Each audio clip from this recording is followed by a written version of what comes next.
Hello students, সবাই কেমন আছো? আমি তো খুব ভালো আছি। আর এসবি ফার্স্ট স্টুডেন্টসের ইউটিউব চ্যানেলের পর্দার নতুন সেগমেন্টসগুলো কেমন লাগছে সেটা কিন্তু জানিও।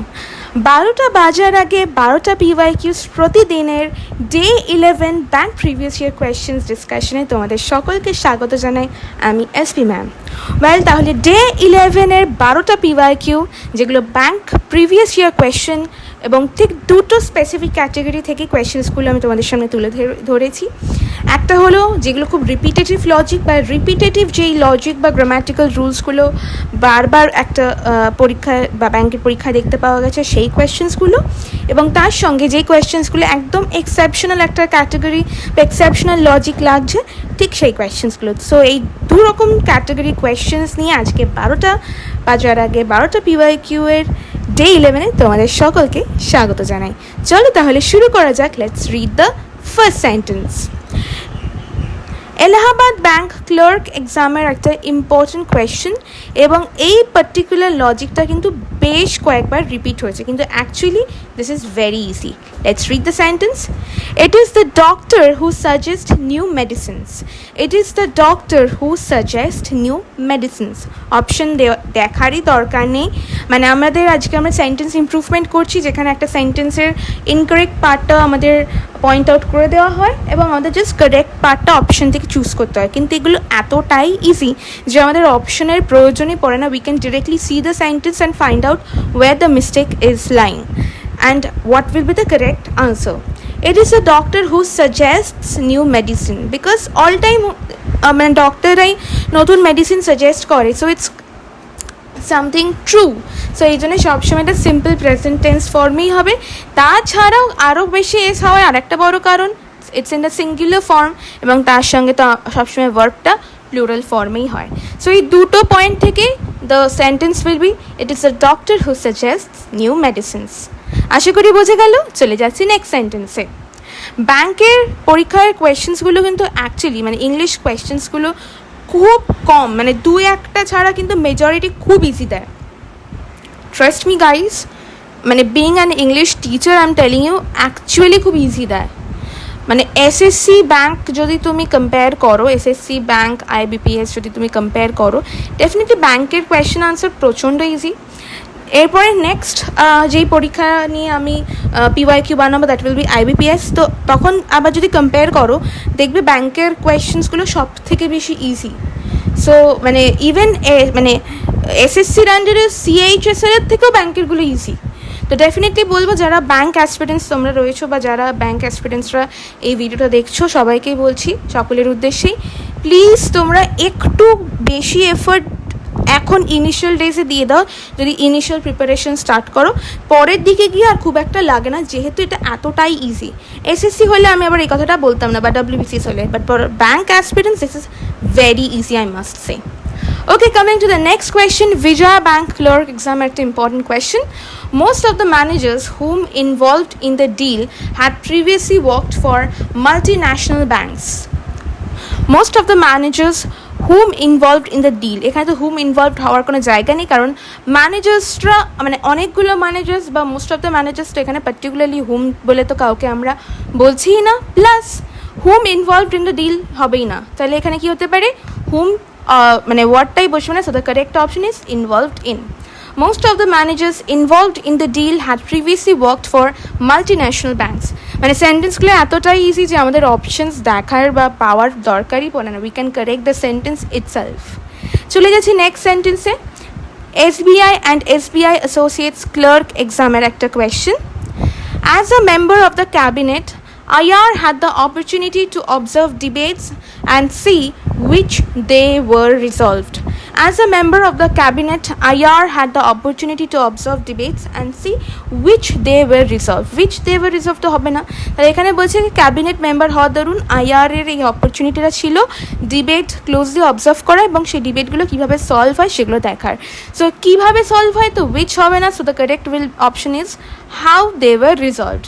So the correct sentence is, as a member of the cabinet, IR had the opportunity to observe debates and see how they were resolved. চলে যাচ্ছি নেক্সট সেন্টেন্সে। SBI and SBI Associates clerk exam একটা important question.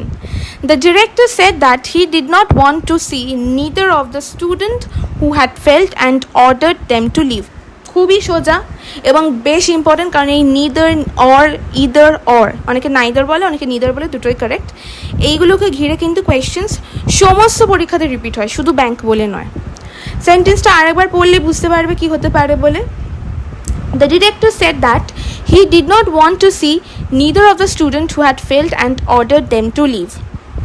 Neither মানে কি? না আমি এই স্টুডেন্টদের দেখবো, না আমি ওই স্টুডেন্টদের দেখবো, না এটা না ওটা।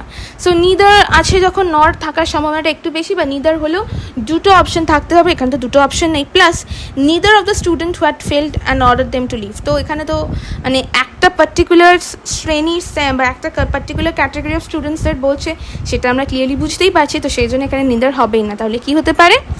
এনি অফ দ্য স্টুডেন্ট, মানে ডিরেক্টর বলেই দিল যে যারা যারা ফেল করেছে তাদের মধ্যে আমি কাউকে দেখতে চাই না, মানে হলো the director said that he did not want to C any of the students who had failed, মানে যে কটা ফেল করেছে তাদের কাউকেই দেখতে চায় না।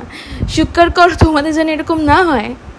ওকে, চলে যাচ্ছি নেক্সট সেন্টেন্সে। কারো যদি কোনো সেন্টেন্সের মানে বুঝতে অসুবিধা হয়, বা কেউ যদি মনে করো এটা একটু রিপিট করলে ভালো হতো, আরেকবার আমাকে বোঝালে ভালো হতো, সে কিন্তু অতি অবশ্যই আমাকে কমেন্ট বক্সে জানিও যে এই সেন্টেন্সটা বা অন্য প্রিভিয়াস কোনো ভিডিওর সেন্টেন্স, আমাকে জাস্ট সেন্টেন্সটা কোন ভিডিও থেকে নিচ্ছ বা কোন ক্লাসের নিচ্ছ, ক্লাসের মানে Day 11, Day 10, Day 12 এরকম একটা ডেটা লিখে দিও, তার সঙ্গে যেই সেন্টেন্সটাতে তোমার প্রবলেম হচ্ছে সেই সেন্টেন্সটা যদি লিখে দাও তাহলে আমার পক্ষে এটা বুঝতে সুবিধা হয়। সেই সেন্টেন্সটাও লিখতে পারো, বা এই সেম পিডিএফগুলো মানে কোয়েশ্চেন্সগুলো কিন্তু তোমরা আমাদের টেলিগ্রাম থেকে পেয়ে যাবে। টেলিগ্রাম থেকে তোমরা প্রত্যেকেই রেসপেক্টিভ ম্যাটেরিয়ালসগুলো পেয়ে যাবে, তো সেখান থেকেও কিন্তু তোমরা সেই ম্যাটেরিয়ালসগুলো কালেক্ট করে নিতেই পারো। সো তোমরা সেই ম্যাটেরিয়ালসগুলো কালেক্ট করার পরে স্লাইড নাম্বারটা দেখো আমাকে বলতে পারো, স্লাইড 6 বা স্লাইড 7, যে না ম্যাম এই স্লাইডে আমাদের প্রবলেম হচ্ছে, তো সেটা জানালে কিন্তু সেটাও আমি তোমাদের সলভ করে দেবো। ওকে, চলো দেখা যাক এই সেন্টেন্সটা। SBI and SBI Associates clerk exam একটা important vital question. The bank is overstaffed has led to low productivity. The bank is overstaffed has led to low productivity. এখানে মানে হচ্ছে ব্যাংক ওভারস্টাফ হওয়ার দরুন প্রোডাক্টিভিটি কমে গেছে, তো হ্যাজ লেড টু হবে না, কি হতে পারে? The bank is overstaffed which has led to low productivity. Which has led in low productivity. The bank is so overstaffed which has led in low productivity. Overstaff হওয়া দরুন বা ওভারস্টাফ হওয়ার জন্য ব্যাংকে লো প্রোডাক্টিভিটি হয়েছে। চলে যাচ্ছি নেক্সট সেন্টেন্সে। SBI and SBI Associates clerk এক্সামের একটা ভাইটাল এবং একটু অন্যরকম কোয়েশ্চেন, এবং প্রায়শই স্টুডেন্টসরা কিন্তু এই কোয়েশ্চেনটা বেশ ভুল করে। Let's read the sentence. Absence of any guidelines, they are unwilling to take up the project. Absence of any guidelines, they are unwilling to take up the project. এই সেন্টেন্সটার ক্ষেত্রে আমরা মেজরিটি টাইম কি করি? অ্যাবসেন্স অফটাকে করে দিই absent of any guidelines করি, which is absolutely incorrect. বড় জোর আর একটু ভেবে আমরা বিকজ অফ দ্য অ্যাবসেন্স করি, মানে we usually gate confuse between absent of এবং বিকজ অফ দ্য অ্যাবসেন্স হওয়ার দরুন, গাইডলাইন্স অ্যাবসেন্স হওয়ার দরুন ওরা এই প্রজেক্টটা নিতে চাইছে না, বাট দুটোই ভুল। The correct sentence will be in the absence of any guidelines they are unwilling to take up the project. So the correct option is number 2. In the absence of any guidelines, they are unwilling to take up the project. গাইডলাইনের absence হওয়ার দরুন ওরা এই প্রজেক্টটা নিতে চাইছে না। চলে যাচ্ছি নেক্সট সেন্টেন্সে। আবারও SBI and SBI Associates clerk এক্সামের একটা কোয়েশ্চেন, সোজা, বাট আবারও কিন্তু আমরা প্রায়শই সোজা জিনিসগুলোকে ভুল করি বা কনফিউজ থাকি। পড়ে নি সেন্টেন্সটা।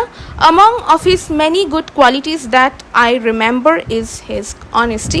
অনেকেই তোমরা এটাকে নো কারেকশন রিকোয়ার্ড বলবে, মানে কোনো ভুল নেই, বাট সেন্টেন্সটা আরেকবার পড়া দরকার। আমি যার জন্য তোমাদের বারবার বলি ফাইনাল আনসার বা ডিসিশন নেওয়ার আগে সেন্টেন্স অ্যাটলিস্ট 3 বার পড়বে। 3 বার পড়া ভীষণ জরুরি, মানে ওয়ান্স ইউ রিড তোমার মানেটা বুঝতে সুবিধা হলো, টুয়াইস ইউ রিড মানেটা মাথায় বসলো, থ্রাইস ইউ রিড ব্যাপারটার মধ্যে তুমি আর একটু ঢুকলে। So it is very essential for you people to read the sentence at least 3 বার, এবং যত বেশি পড়বে জিনিসটা ক্লিয়ার হবে, এবং সময়টা ডেফিনেটলি একটা বড় issue. Let's read the sentence. Among of his many good qualities that I remember is his honesty. মানে কি হচ্ছে, অনেকগুলো ভালো গুণের মধ্যে আমি যেই গুণটা সব থেকে বেশি মনে রাখছি সেটা হচ্ছে অনেস্টি। এবারে অপশনসগুলো দেখো।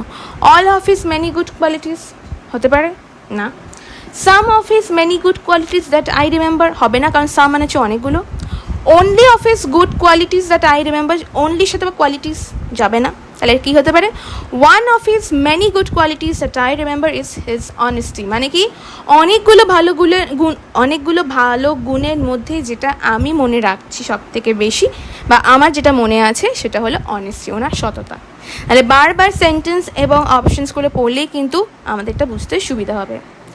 ইজি ছিল, বাট আমরা কিন্তু ভুল করি খুব। চলে যাচ্ছি নেক্সট সেন্টেন্সে। আমি এই জন্যে সেই সেন্টেন্সগুলো সব থেকে বেশি নিয়েছি যেগুলো আমাদের ভুল হয় বা যেগুলো একটু এক্সেপশনাল এবং যেগুলো একটু রিপিটেটিভ টাইপের। চলে যাচ্ছি নেক্সট সেন্টেন্সে। SBI and SBI associates clerk exam first সিটিংয়ের একটা কোয়েশ্চেন।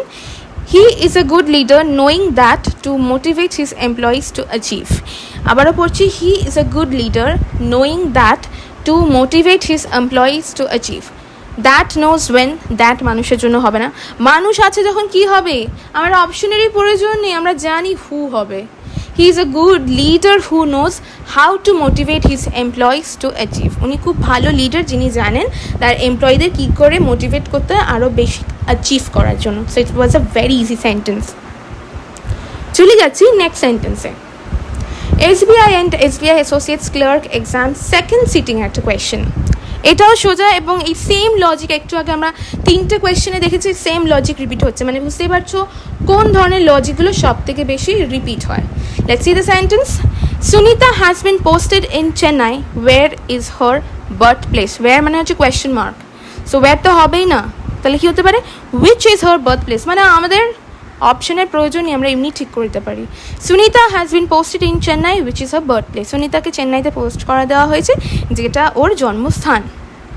চলে যাচ্ছি নেক্সট সেন্টেন্সে। যদি আরেকটা জিনিস বলি সেন্টেন্সের ক্ষেত্রে, যদি এখানে বলা হতো যে Sunita has been posted in Chennai dash he born, বা সরি ড্যাশ শি বর্ন বা ড্যাশ শি ওয়াজ বর্ন, সেখানে কিন্তু আমরা ওয়্যার বলতে পারতাম। Sunita has been posted in Chennai where she was born, সেখানে ওয়্যার বলতে পারতাম, কারণ ওয়্যারটা আমরা জায়গা বলছি যে এই জায়গায় ও জন্মেছে, কিন্তু এখানে জায়গাটাকে শুধু বলছি না, আমরা বলতে চাইছি কোনটা ওর বার্থ প্লেস, চেন্নাই। সো কোথায় আর কোনটা ইজ নট সেম। সো এখানে আমরা কোথায় জিজ্ঞেস করছি না, আমরা জিজ্ঞেস করছি কোনটা ওর জন্মস্থান। সো কোনটা জন্মস্থান? চেন্নাই, সেই জন্য কিন্তু ওয়্যার হলো। তাহলে উইচ হলো, তাহলে কোথায় ওয়্যার হবে আর কোথায় উইচ হবে কিন্তু আমাদের একদম ছোট ছোট করে মাইনিউটলি বুঝে নিতে হবে। চলে যাচ্ছি নেক্সট সেন্টেন্সে। 5 people which ignored an evacuation order were trapped in a mountain region encircled by a wildfire. মনে হবে বেশ বড়সড় একটা কোয়েশ্চেন, বাপরে বাপ পাচ্ছিই না। SBI and SBI associates clerk এক্সামের একটা ইম্পর্টেন্ট কোয়েশ্চেন, ফার্স্ট সিটিংয়ের। দেখা যাক আবার সেন্টেন্সটা পড়ে নেব। 5 people which ignored an evacuation order were trapped in a mountain region encircled by a wildfire. এত বড় সেন্টেন্স যদি আমাদের মানে কোন পার্টে ভুল সেটা যদি ডিমার্ক করে দেওয়া নাও থাকতো তাহলেও আমাদের বোঝার অসুবিধা হবে না। কেন হবে না? কারণ সেন্টেন্সে আমরা মানুষজনদেরকে নিয়ে কথা বলছি। 5 people লেখাই রয়েছে, সো পিপল আছে যখন তারপরে তো উইচ হবেই না, উইচ বসতেই পারে না, তাহলে কি হতে পারে? who ignored. 5 people who ignored an evacuation order were trapped in a mountain region encircled by a wildfire. Is it correct? কি মনে হয়?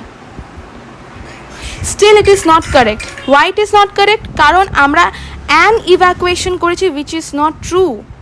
Evacuation আছে, প্রোনাউন্সিয়েশনটা ভাওয়েল টাইপ হচ্ছে না কনসোনেন্ট টাইপ হচ্ছে? The pronunciation is আটারলি vowel type নয়, consonant type. ইভ্যাকুয়েশনের ইটা কিন্তু আমাদের কনসোনেন্ট টাইপ সাউন্ড দিচ্ছে, যার জন্য তার আগে কিন্তু আর্টিকেলটা অ্যান বসবে না, বসবে। এই সেম জিনিসটাই কিন্তু তোমরা বারবার ভুল করো। হু ইগনোর তো দেখলাম, এবারে দেখো হু ইগনোরস অ্যান দুটোই রয়েছে। সো টেকনিক্যালি এখানে কিন্তু who ignored an evacuation, who ignored a evacuation order were trapped in a mountain region encircled by a wildfire. So technically evacuation is giving us the sound of vowel and not pronunciation. তো যারা এই পার্টটা নিয়ে confuse বা ভাবছো যে এইটা আবার কি হলো, এটা তো জানি না, তাদের উদ্দেশ্যে বলে রাখি এর জন্য পড়তে হবে আর্টিকেল এক্সেপশনাল রুলস, যেটা তোমরা পেয়ে যাবে এসবি ফর স্টুডেন্টস ইউটিউব চ্যানেলের পর্দায় ইংলিশ প্লেলিস্টের আন্ডারে যে ভিডিওসগুলো রয়েছে প্রতিটা গ্রামার চ্যাপ্টারের এক্সেপশনাল রুলসগুলো আমরা মাইনুটলি ওখানে আলোচনা করি এবং ডেলি পড়ি। তো সেগুলো কিন্তু তোমরা দেখে নিলে এক্সেপশনাল রুলসগুলো, জেনারেল রুলস না, এক্সেপশনাল রুলসগুলো ওখান থেকে তোমরা পেয়ে যাবে। এবং এই এক্সেপশনাল রুলসগুলো কিন্তু ভীষণ জরুরি, বিকজ এখন পরীক্ষার মান যেভাবে আপডেটেড হয়েছে বা যতটা উপরে উঠছে সেক্ষেত্রে কিন্তু এই এক্সেপশনাল রুলসগুলো জানা প্রচণ্ড এসেনশিয়াল। চলে যাচ্ছি নেক্সট সেন্টেন্সে। Oriental bank of commerce clerk exam second সিটিংয়ের একটা question. A wealthy coin collector was eager to pay the huge sum for the coin because it was one kind. অনেক সময় কী হয়, আমরা সেন্টেন্স পড়ে সেন্টেন্সের মানে বুঝতে পারি না, কিন্তু কোথায় ভুল আছে সেটা বুঝতে পেরে যাই শুধু ধাঁচ থেকে। সো যদি সেন্টেন্সের মানে বুঝতে অসুবিধা হয়, ধাঁচ থেকেও বুঝে যাবে কারেক্ট অপশনটা কি। Let's read the sentence once more. A wealthy coin collector was eager to pay the huge sum for the coin because it was one kind. And একটা হেলদি কয়েন কালেক্টর ওই কয়েনটার জন্য বা একটা মুদ্রার জন্য, একটা মুদ্রার জন্য মোটা অঙ্কের টাকা দিতে রাজি ছিল, because it was one kind, it was one of a kind. আমরা বলি ওয়ান অফ আ কাইন্ড মানে বিশিষ্ট কিছু, মানে একদম বিশেষ কিছু। So it's one of a kind. চলে যাচ্ছি আজকের 12 নম্বর PYQ। 12টা বাজার আগে 12টা PYQ, প্রতিদিনের 12 নম্বর PYQতে। Allahabad bank clerk exam first সিটিংয়ের একটা ইম্পর্টেন্ট কোয়েশ্চেন। সোজা, একদম ক্রিস্টাল ক্লিয়ার, সোজা সিম্পল সেন্টেন্স, কিন্তু একটা জিনিস দেখবে কমপ্লেক্স সেন্টেন্সে না ভুলগুলো বার করা সহজ, সিম্পল সেন্টেন্সের কিন্তু ভুলগুলো বার করা বেশি কঠিন হয়, কারণ কমপ্লেক্স সেন্টেন্সে ফ্রেজ বসছে, ক্লজ বসছে, তাই উইচ, দ্যাট, হু এগুলো বার করা সুবিধা। কিন্তু সিম্পল সেন্টেন্সে তো একদম লিমিটেড কয়েকটা সেন্টেন্স দিয়ে সাধারণত বেশিরভাগ সময় পরীক্ষা দেয়, তো সেখানে ভুলটা কোথায় চোখেই পড়ে না, নো এরার করে দিয়ে আমরা চলে আসি বা ভুলভাল করে দিয়ে আসি বা কনফিউজ থাকি। সেন্টেন্সটা পড়ি তাহলে বুঝতে সুবিধা হবে। Their all hard work had been of no use. Their all hard work had been of no use, ওদের সব hard work were of no use. এটা কি ঠিক না? তাহলে কী হতে পারে? Let's read the options. All their hard work, of all their তো একদমই হবে না, their all of their much hard work. Correct option তো প্রথমেই রয়েছে, all their hard work had been of no use, তাহলে এইটা বসছে আগে, এইটা বসছে পরে। all their hard work had been of no use. Okay, so that's all for today. দেখা হচ্ছে কালকে IBPS এক্সামের 12টা PYQ নিয়ে, যেখানে থাকছে 12 রকম এক্সেপশনাল সেন্টেন্সেস অ্যান্ড কোয়েশ্চেন্স। তাহলে stay tuned with SP for Students and study hard. Bye!